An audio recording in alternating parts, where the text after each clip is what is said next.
Bonjour, je suis René Dedreuzy, je suis directeur de l'Observatoire des sciences de l'univers de Rennes, chercheur au CNRS. Juste 2 mots d'introduction sur l'Observatoire des sciences de l'univers de Rennes.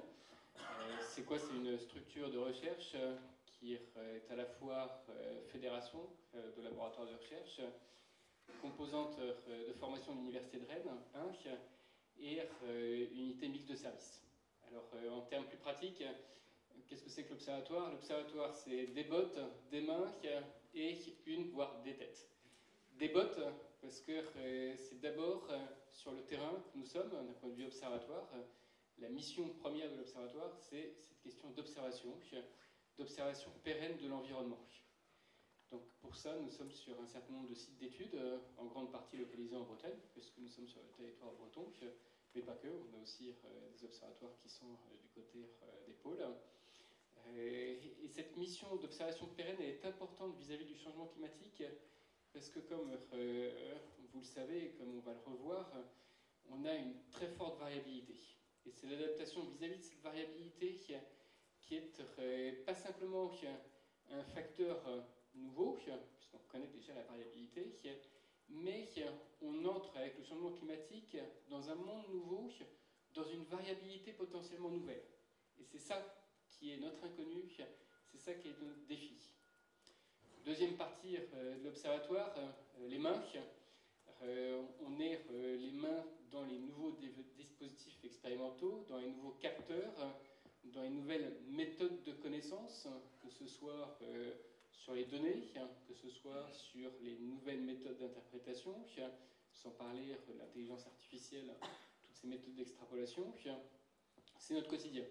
On souhaite pouvoir utiliser ces nouvelles méthodes au service de l'environnement, éventuellement même conduire à certaines innovations dans ces méthodes-là. Ce n'est pas notre cible première. Notre cible première, c'est de pouvoir utiliser au maximum les nouvelles technologies à notre service, au service de l'environnement. Troisième partie, la tête. Naturellement, c'est l'ensemble des connaissances dont nous sommes dépositaires, connaissances aussi que nous forgeons. C'est notre métier, la partie progression des connaissances. Et dans cette question du changement climatique, à 2 titres. Premier titre, d'un point de vue systémique. Le changement climatique, ce n'est pas uniquement du climat, ce n'est pas uniquement de la ressource, c'est aussi la société, c'est aussi une grande diversité spatiale. Alors on peut le voir comme une hétérogénéité, ça serait le mot scientifique. On peut le voir comme des inégalités entre les territoires. C'est cette partie systémique qui me semble également extrêmement importante dans la question du changement climatique. Donc il y a la question de la variabilité temporelle et puis la question de la variabilité spatiale. Puis une deuxième raison pour laquelle on est attendu d'un point de vue intellectuel, c'est la question de la prédiction. On a été très fort sur la rétrospective, on a beaucoup travaillé sur les climats passés, paléoclimat, les évolutions passées. Alors on pourrait citer par exemple les travaux qui ont été faits sur la mousson. On sait que la mousson asiatique apparaît et disparaît au fil des temps géologiques. La raison pour laquelle elle apparaît et disparaît était pendant longtemps un mystère. C'est lié beaucoup à l'orographie, à la disposition du relief. L'Himalaya arrête une partie des influences océaniques. Mais le problème est aussi un problème de circulation générale.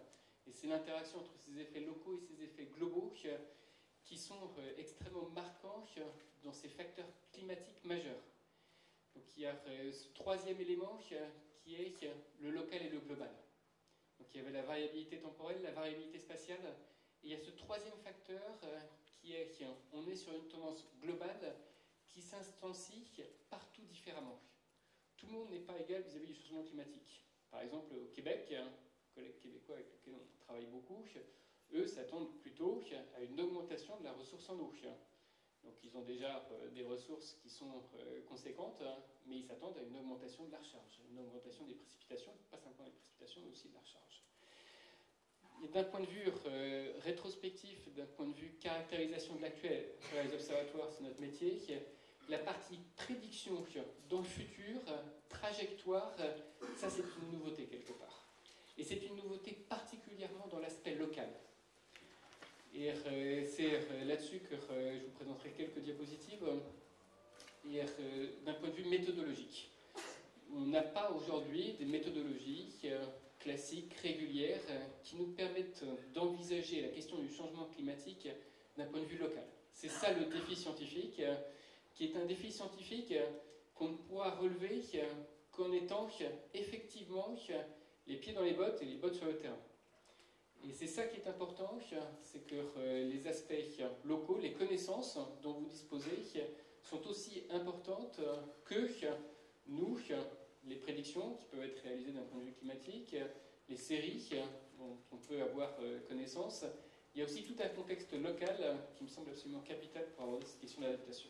Donc on a déjà abordé cette question avec nombre d'entre vous, avec le CRECEB, dans un groupe qui a été réuni par le CRECEB, et puis maintenant dans ce travail qui commence avec le stage dont a parlé Romain tout à l'heure, de Pierre Alloué. Juste 2-3 illustrations sur la question de la variabilité temporelle. Donc là, on voit dans un diagramme précipitation en abscisse et puis température en ordonnée l'ensemble des 40 dernières années sur la moyenne des stations qu'on a pu moissonner, avec en bleu des années qui sont plus sèches et plus fraîches, et puis en rouge des années plus chaudes, plus humides. Donc on voit l'évolution vers des années qui sont plus sèches, plus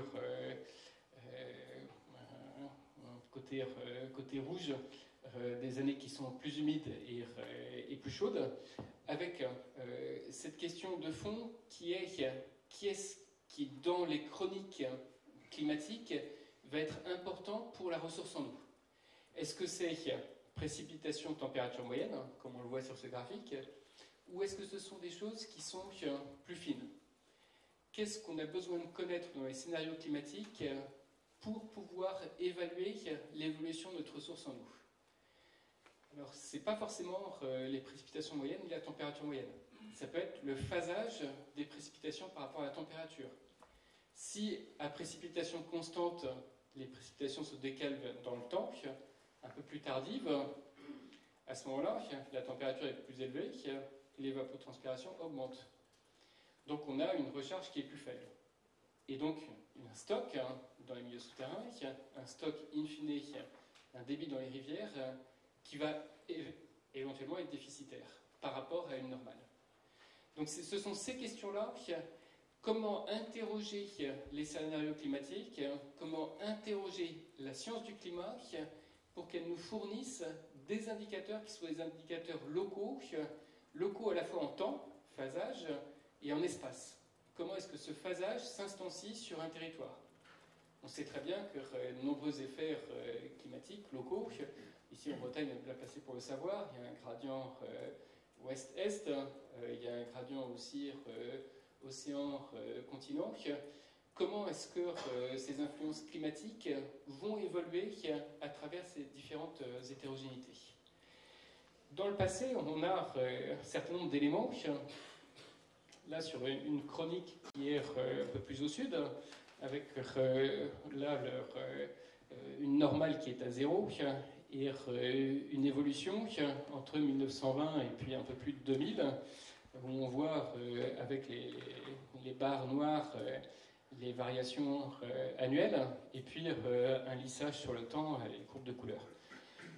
Ce qu'on voit ici, c'est qu'on voit cette tendance majeure qui vient de la variation atlantique, qui n'est pas quelque chose de nouveau, mais qui est quelque chose qui est extrêmement impactant pour ce qu'on veut faire. C'est-à-dire qu'il y a des variations qui sont des variations sur plusieurs gammes de temps. Il y a des variations annuelles, ça on les connaît bien. Il y a des variations qui sont pluriannuelles, voire pluridécennales ici. On peut tout à fait sentir une variation qui est plutôt une décroissance ou une croissance là, des débits qui fait partie de la variabilité naturelle du climat. Toute prédiction doit prendre en compte l'ensemble de ces fréquences de variation. Et ça, c'est une vraie difficulté méthodologique. Une vraie difficulté méthodologique parce qu'on ne peut pas uniquement se fier aux observations pour créer une perspective une prédiction. On est obligé d'avoir recours à un modèle déjà climatique, et puis après, modèle d'impact du climat sur la ressource. Donc ce sont ces deux éléments-là qui compliquent singulièrement la perception qu'on peut en avoir. La perception qu'on peut en avoir passe nécessairement par un effort de modélisation. Donc je crois qu'il y a une nécessité de s'approprier la méthode, de s'approprier le modèle. Alors quand je parle de modèle, ce n'est pas nécessairement un modèle numérique, abscon. Ce sont d'abord des processus de recharge, processus de stockage dans les aquifères, processus d'alimentation des rivières par ces aquifères. C'est ce cycle-là qui pour nous est capital. Donc cette démarche de modélisation, elle s'appuie très naturellement sur les données, les modèles, et puis elle a un objectif, cet objectif de prédiction.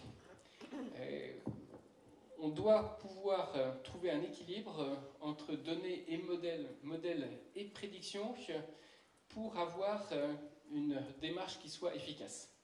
Ce n'est pas la peine de faire du modèle si on n'a pas de données. On a longuement discuté avec nombre d'entre vous. La connaissance qu'on aura de la ressource future dépend fortement de l'investissement qu'on a eu dans le passé à évaluer, à monitorer l'environnement, à avoir aujourd'hui des chroniques qui sont des chroniques pluriannuelles, pluridécennales. C'est un capital, ces données sont un capital inestimable pour aborder la question du changement climatique. Donc on a besoin d'avoir cette rétrospective parce qu'on a besoin de savoir comment le milieu naturel réagit face à différentes sollicitations. À la fois des années sèches et des années humides. Typiquement, on va pour des années très sèches qu'on prévoit, regarder dans le passé les années très sèches qu'il y a eu et les conséquences qu'il y a eu sur les débits des rivières, sur les ressources. Pareil pour les années humides. Si on prévoit une succession d'années sèches, on va chercher dans les chroniques aussi ces événements-là. On n'aura pas tout dans les chroniques, c'est clair. Mais ce qu'on va chercher à avoir dans les chroniques, c'est une caractérisation du milieu naturel qui nous permette d'avoir cette prospective future. On ne pourra pas avoir une prospective uniquement sur les données. Il faut en passer par la connaissance du milieu naturel, connaissance à la fois de la géologie. J'ai vu que le BRGM était là, qui a capitalisé sur cet aspect géologique hier. C'est aussi un capital très fort qu'on a et qu'on peut exploiter pour aborder cette question du changement climatique. Enfin, une dernière chose, parce que je vois que le temps tourne, passer directement aux conclusions, sur cet aspect méthodologique. Donc, on a besoin d'avoir cette cohérence entre les données, les modèles et les objectifs, ce qui demande de pouvoir construire des démarches communes. Si les modèles, c'est notre spécialité, les données sont les données des territoires, les objectifs sont les objectifs qui se discutent. Nous ne sommes pas scientifiques amenés à nous positionner sur les objectifs d'un modèle. Si la question c'est celle des étiages profonds en août-septembre, la question de la disponibilité à cette période-là de la saison, c'est notre cible. Les modèles seront différents. Les modèles sont conditionnés pas simplement par les données existantes, mais aussi par les objectifs. Donc, dans la construction même de la démarche scientifique, on a besoin tout au départ de connaître les objectifs. Le troisième point qui est d'avoir une vraie stratégie de connaissance sur les territoires. Stratégie de connaissance, on ne pourra pas aller partout. Donc il y a besoin d'avoir une connaissance sur certains sites qui soit extrêmement approfondie et une stratégie pour aborder l'échelle régionale. Les meilleurs travaux qui existent aujourd'hui dans le monde scientifique sont plutôt des travaux à l'échelle globale, c'est-à-dire à l'échelle du globe, de la planète complète sur le changement climatique. Il y a une vraie nécessité à aller dans l'autre sens du local vers une échelle intermédiaire. Les modèles climatiques en ont besoin. La question ensuite qui nous intéresse, celle de la gestion intégrée de l'eau, gestion systémique. On a vu qu'il y avait des inégalités, une hétérogénéité sur les territoires. ça peut être à la fois quelque chose, un obstacle, hein, ça peut être aussi un grand avantage. La diversité de la ressource, à condition que le système de gestion soit adapté, peut être un grand avantage dans la résistance vis-à-vis du changement climatique. Donc ça, c'est un point qui est important. Si on a cette connaissance de la diversité, on pourra s'appuyer dessus.